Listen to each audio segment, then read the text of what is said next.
एक सच्ची घटना पर आधारित ये फिल्म मध्य प्रदेश के एक छोटे से गांव में रहने वाले एक बच्चे की है जिसका नाम था सारू। सारू अपने परिवार में अपने बड़े भाई, अपनी माँ और अपनी बहन के साथ रहता था। परिवार गरीब होने के कारण उसकी माँ पत्थर तोड़ने का काम करती थी और उसका भाई मजदूरी करता था। सारू और उसका बड़ा भाई गुड्डू अपना पेट भरने के लिए कभी कभी ट्रेन से कोयला भी चुराते थे और उस कोयले को एक दुकान में बेच देते थे, जिसके बदले उन्हें थोड़ा सा दूध मिलता था। उसी दुकान में जलेबियां भी बनती थी। सारू अपने बड़े भाई को कहता है कि उसे जलेबियां खानी है, पर उनके पास जलेबी खाने के पैसे नहीं थे, इसीलिए उसका भाई उसे कहता है कि वो उसे एक दिन जलेबी जरूर खिलाएगा। अब दूध लेकर दोनों भाई अपने घर वापस आ जाते हैं। सारू की माँ उनसे पूछती है कि वो दूध कहाँ से लेकर आए हैं, पर दोनों भाई कोई जवाब नहीं देते। उसी रात गुड्डू काम पर जा रहा था, तब सारू भी उसके साथ जाने की जिद करता है, पर गुड्डू उसे मना कर देता है क्योंकि सारू अभी बहुत छोटा है और वहाँ भारी बोरियां उठानी पड़ती है। सारू अपने भाई को चेयर उठाकर दिखाता है कि वो कुछ भी उठा सकता है और वो उसके साथ जाने की जिद करता है, और उसकी जिद देखकर गुड्डू उसे अपने साथ ले जाता है। दोनों एक ट्रेन स्टेशन पहुंचते हैं, पर सारू अपने भाई की गोद में ही सो गया था। उसका भाई उसे उठाने की कोशिश करता है, पर सारू को बहुत नींद आ रही थी, इसीलिए उसका भाई उसे एक बेंच पर सुला देता है और कहता है, मैं काम करने जा रहा हूँ, मैं सुबह लौटूंगा और तुम यहीं रहना।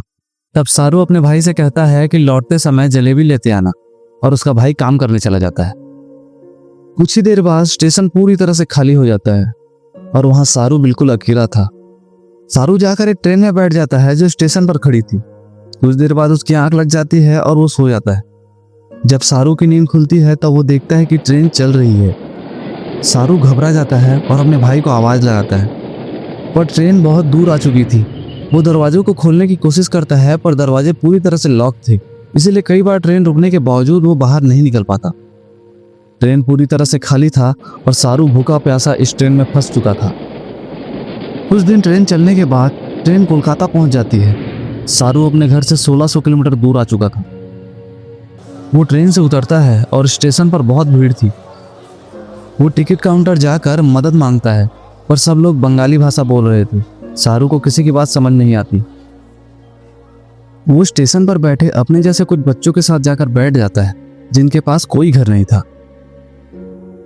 कुछ देर बाद वहां कुछ लोग आते हैं जो उन बच्चों को उठाकर अपने साथ ले जाते हैं। सारू किसी तरह यहां से बचकर भाग जाता है। वो फिर से इस शहर में अकेला पड़ गया है। उसे बहुत भूख लगी है। तभी उसे देवी माँ की मूर्ति दिखती है। वो देवी माँ को नमन करता है और उनके चरणों में रखे प्रसाद को खाता है। अगले दिन सारू ट्रेन के ट्रैक पर चल रहा था क्योंकि उसे अपने घर जाना था। तभी वहां एक औरत आती है जिसका नाम नूर है। वो उससे पूछती है कि तुम्हारा घर कहाँ है। वो कहता है गणेश तल्ले, पर यह इतना छोटा गांव है कि किसी को भी इसके बारे में मालूम नहीं था। अब नूर उसे अपने घर ले जाती है, उसे खाना खिलाती है, उसे नहलाती है और उससे कहती है कि कल एक आदमी आएगा जो तुम्हारी मदद करेगा और तुम्हें तुम्हारी अम्मी के पास पहुंचा देगा। अगले दिन रामा नाम का एक आदमी आता है और वो सबसे पहले सारू की पूरी बॉडी को चेक करता है और फिर चुपके से नूर को कहता है कि तुमने बहुत अच्छा काम किया है। सारू को उन पर शक होता है और मौका देखकर वो वहां से भाग जाता है। सारू अब कई दिन हावड़ा ब्रिज के आसपास गुजारता है। वो हमेशा अपनी मम्मी को याद करता था। वो सोचता था कि किस तरह उसकी मम्मी पत्थर तोड़ा करती थी और वो उसकी मम्मी की मदद करता था। सारू अपनी मम्मी से बहुत प्यार करता है, पर अब वो अपने घर से बहुत दूर है। ऐसे ही 2 महीने बीत जाते हैं। एक दिन एक लड़का कैफे के अंदर बैठकर सूप पी रहा था और वहीं सारू बाहर बैठकर उसकी नकल कर रहा था।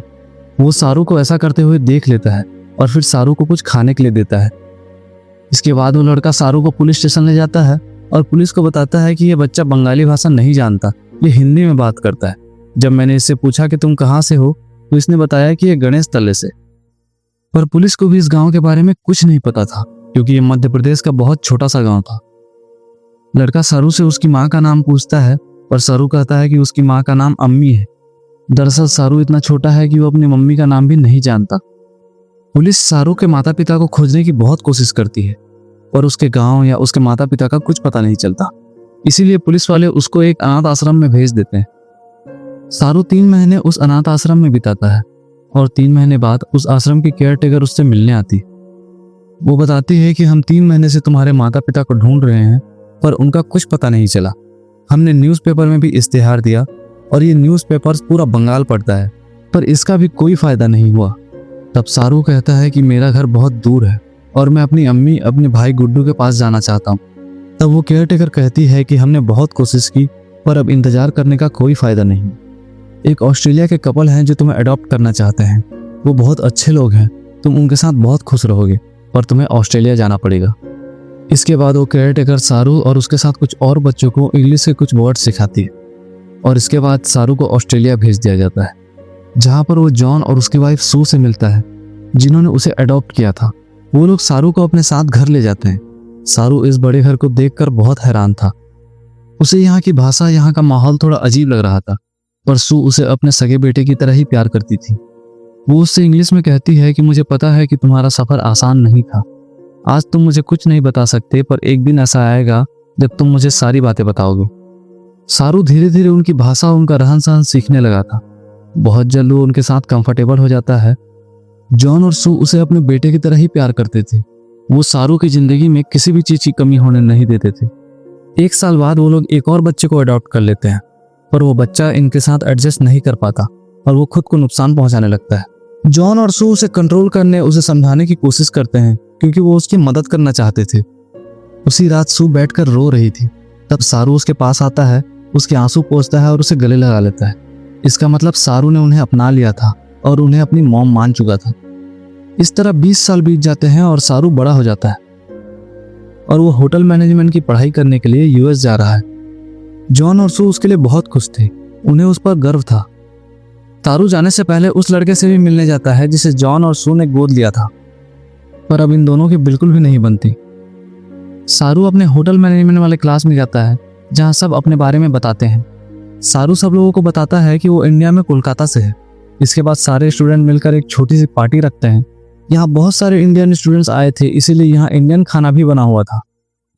सारू वहाँ जलेबियाँ देखता है और उसे अपने बचपन की बातें याद आने लगती है, जब वो अपने भाई गुड्डू से जलेबी मांगा करता था, पर पैसे ना होने के कारण उसके भाई ने उसे जलेबी दिलाने का वादा किया था। सारू को जब ये बातें याद आती है तब उसकी आंखों में आंसू आ जाते हैं और वो अपने दोस्तों को बताता है कि वो कोलकाता से नहीं बल्कि किसी और ही जगह से। बचपन में वो खो गया था और एक ट्रेन में बैठ गया था। जब ट्रेन रुकी तब वो कोलकाता पहुंच चुका था। तब उसका दोस्त उससे पूछता है कि तुम कितने दिनों तक ट्रेन में थी। तब सारू बताता है कि लगभग 2 से 3 दिन। वो लड़का उससे उसकी गांव का नाम पूछता है। तब सारू कहता है गणेश तल्ले। फिर वो लड़का सारू से कहता है कि अगर हम कोलकाता से तुम्हारे टाइम और ट्रेन की स्पीड को कैलकुलेट करें तो शायद हम तुम्हारे गांव तक पहुंच सकते हैं। यहाँ एक लड़की उसे गूगल अर्थ के बारे में बताती है। वो कहती है कि तुम इसके सहारे दुनिया के किसी भी जगह को ढूंढ सकते हो, पर सारू इस बारे में और बात नहीं करना चाहता था। इसके बाद सारू और लूसी पार्टी से निकल जाते हैं। दोनों एक दूसरे की तरफ अट्रैक्ट हो रहे थे, फिर दोनों आपस में फिजिकल हो जाते हैं। जब सुबह सारू की नींद खुलती है तब उसे अपने घर की याद आ रही थी। वो सोच रहा था कि उसके खो जाने के बाद उसके घर वाले कितने परेशान हुए होंगे, इसलिए वो गूगल अर्थ के जरिए अपने गांव को ढूंढने लगता है। ट्रेन की स्पीड, समय और कोलकाता से दूरी का अनुमान लगाकर वो अपने गांव गणेश तल्ले को खोजने की कोशिश करता है, पर उसकी सारी कोशिश बेकार हो जाती है क्योंकि इतने छोटे से गांव को इतने बड़े नक्शे में खोजना लगभग नामुमकिन था। धीरे धीरे ऐसे ही 3 साल बीत जाते हैं। लूसी और सारू का रिश्ता और गहरा हो चुका है, पर सारू आज भी अपने परिवार के लिए परेशान है। उसे कई बार उसके भाई की झलक दिखती है। उसे लगता है जैसे उसका भाई उसे घर बुला रहा है। सारू अपने घर वालों को ढूंढने में पूरी तरह से खो गया था। लूसी सारू से कहती है कि उसे अपनी मॉम के पास जाना चाहिए। सारू अपनी मॉम के पास जाता है और उसकी मॉम की तबीयत खराब थी। सारू को आज तक यही लगता था कि सू ने उसे इसीलिए अडॉप्ट किया है क्योंकि वो मां नहीं बन सकती, पर सू बताती है कि मैं मां बन सकती हूँ, मगर मैंने और जॉन ने डिसाइड किया था कि इस दुनिया में बहुत से ऐसे बच्चे हैं जिन्हें माँ बाप का प्यार नहीं मिलता। वो सारू को अपने बचपन की बात बताती है।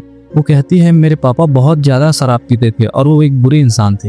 मैं हमेशा डरी डरी रहती थी और एक दिन मैं अपने घर के पीछे सुसाइड करना चाहती थी और उसी पल मुझे एक बच्चा दिखा और अगले पल वो बच्चा मेरे पास खड़ा था। उसी वक्त मुझे एहसास हुआ कि अब मेरी ज़िंदगी में सब कुछ ठीक होगा।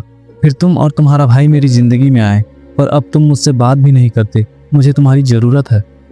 सारू को एहसास होता है कि उसे अपनी मॉम का साथ देना चाहिए और साथ ही वो अपनी बायोलॉजिकल मॉम को भी ढूंढना चाहता था। इसीलिए वो एक बार फिर से गूगल अर्थ में अलग अलग जगह को ढूंढना शुरू करता है। तब एक बार उसे वो जगह दिखाई देता है जहां उसकी माँ पत्थर तोड़ा करती थी और वो धीरे धीरे आसपास की जगह को देखने लगता है। तब उसे उसका गांव मिल जाता है जिसका नाम गणेश तलाई था। अब उसे पता चल जाता है कि उसका गांव मध्य प्रदेश में खानवा डिस्ट्रिक्ट में है। वो ये बात जाके अपनी मॉम को बताता है। ये बात सुनकर उसकी मॉम बहुत खुश होती है, क्योंकि वो भी चाहती थी कि सारू इंडिया जाकर अपनी माँ और अपने पूरे परिवार से मिले। सारू इंडिया आ जाता है और वो उस गांव तक पहुंच जाता है जहां पर उसने अपना बचपन बिताया था।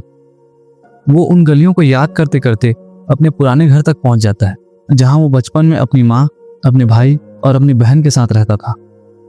पर अब उस घर में कोई नहीं रहता। वो घर पूरी तरह से खंडहर हो चुका है। तब वो आसपास के लोगों से पूछने की कोशिश करता है, पर इतने साल ऑस्ट्रेलिया में रहने के बाद सारू को हिंदी नहीं आती। वो सिर्फ इंग्लिश बोलना जानता है। गांव के लोगों को उसकी भाषा समझ में नहीं आती। किस्मत से वहां एक आदमी मिल जाता है जो इंग्लिश समझ सकता था। सारू उसे अपने भाई बहन का नाम बताता है और उससे पूछता है कि जो परिवार पहले इस घर में रहते थे अब वो कहाँ है। पर वो आदमी उससे बिना कुछ बोले वहां से चला जाता है। थोड़ी देर बाद वो आदमी वापस आता है और सारू को अपनी ओर इशारा करता है। सारू देखता है कि सामने से एक बूढ़ी औरत आ रही है और ये औरत कोई और नहीं उसकी माँ है। वो अपनी माँ को गले लगाकर बहुत रोता है। सारू की माँ इस गांव को छोड़कर इसीलिए नहीं गई क्योंकि उसे यकीन था कि सारू एक दिन वापस लौटकर जरूर आएगा। सारू की बहन भी यही थी। वो अपनी बहन को गले लगा लेता है, पर उसका भाई वहां नहीं था। तब उसकी माँ बताती है कि जिस दिन सारू गुम हुआ था उसी रात उसके भाई गुड्डू की एक ट्रेन हादसे में मौत हो गई थी। यानी एक ही दिन में उसकी माँ ने अपने दोनों बच्चों को खो दिया था। पर उसे ईश्वर पर विश्वास था, इसीलिए वो इतने दिन से अपने छोटे बेटे सारू का इंतजार कर रही थी। सारू ऑस्ट्रेलिया अपने मॉम डैड को कॉल करता है और उन्हें बताता है कि मेरा परिवार मिल गया है, पर इससे कुछ भी नहीं बदलेगा। आप हमेशा मेरे मॉम डैड रहेंगे। इसके बाद सारू उन जगहों पर जाता है जहां वो अपने बड़े भाई के साथ खेला करता था। यहाँ आकर उसे अपना बचपन याद आ जाता है। सारू को यहाँ एक और बात पता चलती है कि उसका नाम सारू नहीं शेरू है, जिसका मतलब होता है लायन। और ये थी एक सच्ची कहानी शेरू की। भारत में हर साल लगभग 80,000 बच्चे गायब होते हैं, पर सबकी किस्मत शेरू जैसी नहीं होती। इसीलिए इस पूरी कहानी के असली हीरो सू और जॉन हैं, जिन्होंने अपना बायोलॉजिकल बच्चा लेने के बजाय एक बेसहारा, एक अनाथ बच्चे को माँ बाप का प्यार दिया, खुशियां दी, हर वो चीज दी जो शायद उसकी किस्मत में भी नहीं था। अगर सब लोगों की सोच सू और जॉन की तरह हो जाए तो ये दुनिया स्वर्ग बन जाएगी।